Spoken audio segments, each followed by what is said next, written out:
Hi, everybody. This is Matt Sly, and I'm doing a quick review of the Google Certified Educator introductory class from last night.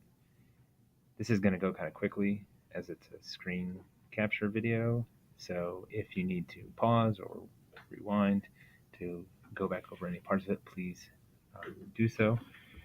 But with that, I'm going to hop right in to the agenda. The plan with doing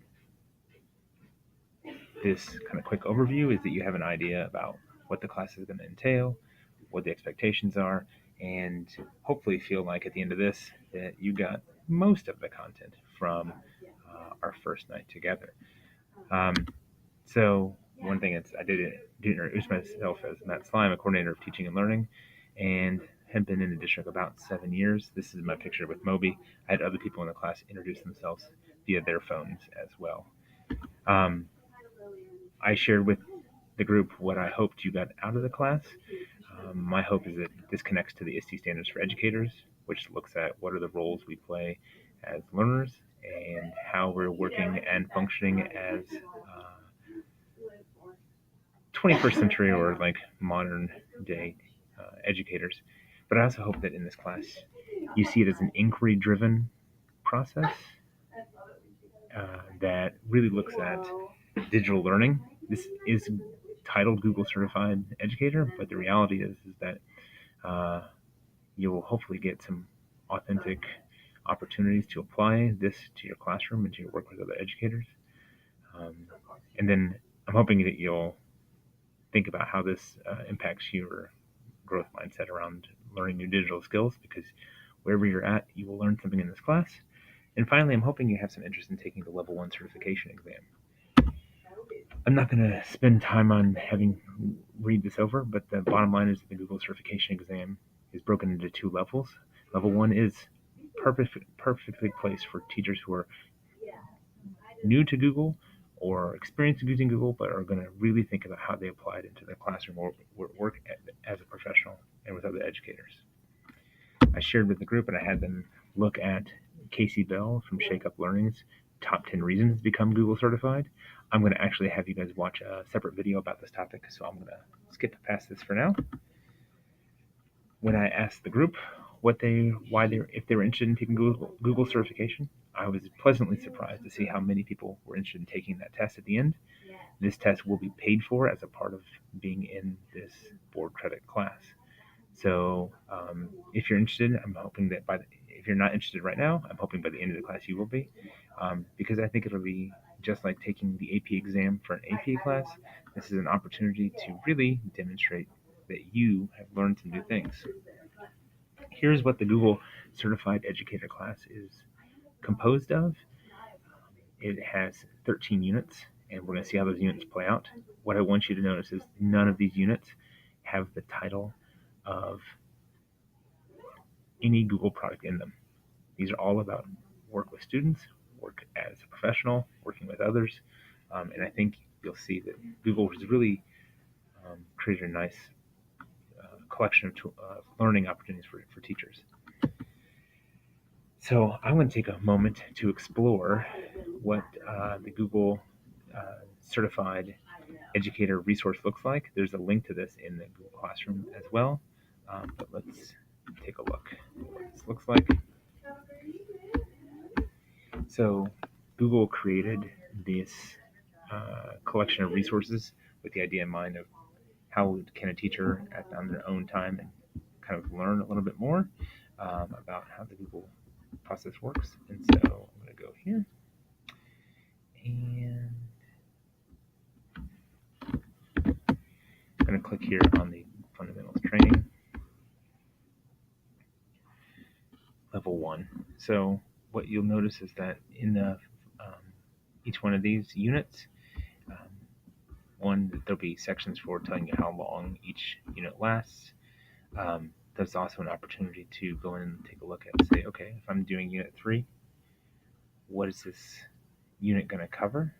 Gives you an introduction, what I like about it in terms of setting goals. It also talks about what Google resources will they be using. And if you're not familiar with using some of those in terms of the skills, they have links to all the skills you'll need. Again, Some of these you may already have. You don't have to look through all of these. It's just an optional to kind of give you kind of that step-by-step process. Each unit then is broken down into several different topics in which you kind of do some learning, watch some videos, explore kind of how it works, and apply it in some capacity. Then, when you finally get to the end of the unit, there's a unit review, which I will come back to in a little bit later. This process, this unit review, is your chance to kind of apply and see how you're doing and what it might feel like to take the test. It's scenario based often, and so really kind of mimics some of the kind of questions you'd see on the exam. Don't worry, you have a chance to take it as many times as you want. This is just a kind of practice process. So here's how the class is going to kind of break down. It's a 16-hour board credit class. The first hour was for our first meeting. Our last hour is a face-to-face meeting in March. Between these two meetings, each week I've laid out 2 units from the Google online certification for Educator Level 1 that you should focus on. You'll notice in here in this timeline I have deadlines.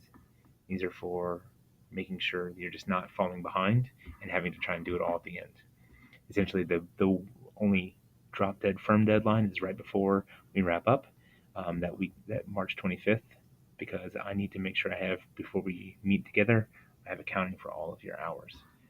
And so just wanted to kind of lay this timeline out. I'll put a link up to just this screenshot in the Google Classroom. So how does this class fit into a board credit format? So you can see that if Unit 1 and Unit 2, I think together last a total of 1 hour and 36 minutes, which is about 2 hours. That's how week 1 is going to get you those 2 hours. So just doing the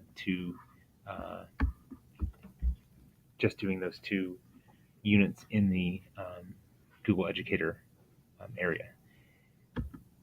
What I'm going to ask you to do is submit evidence of your weekly work requirements, which is a screenshot of the review. Remember when we went over what's inside the unit, the unit reviews at the end? Notice my screenshot has the name of the unit and then how I did on it.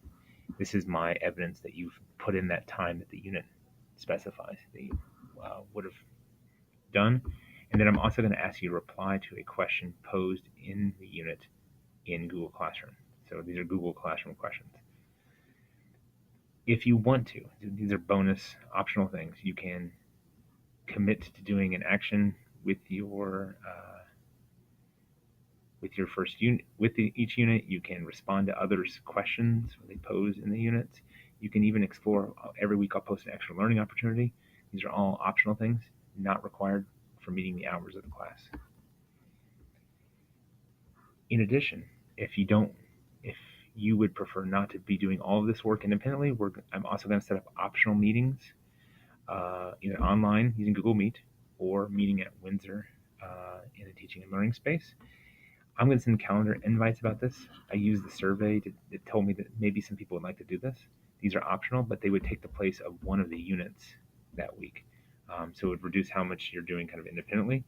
These will be very unstructured and kind of Q&A based. So if really bringing ideas and questions you have would be essential. So this is totally optional from questions I got from other people after the first class. There was some confusion about this. You do not have to come to Windsor. You do not have to meet online. You just need to do the 2 units every week. So how grades are kept in this class is really essentially tracking your attendance of doing the 2 hours of work each week and then the face-to-face meetings. And so this is linked in Google Classroom, and you'll be able to see every Monday kind of where you're at. The goal is to get to 16 hours. I mentioned about screenshots. You may want to pause it here and just look over these different options, but these are different options of how to use screenshots. So based on your device, or using the Chrome shortcuts, or using a Chrome extension. In this case, I pointed out using Nimbus Screenshot Recorder. I recommend everybody using Chrome for everything in this class. Ideally works with Google Classroom Educator. And finally, we wrapped up that night with practice of screenshot examples and example questions. Thanks.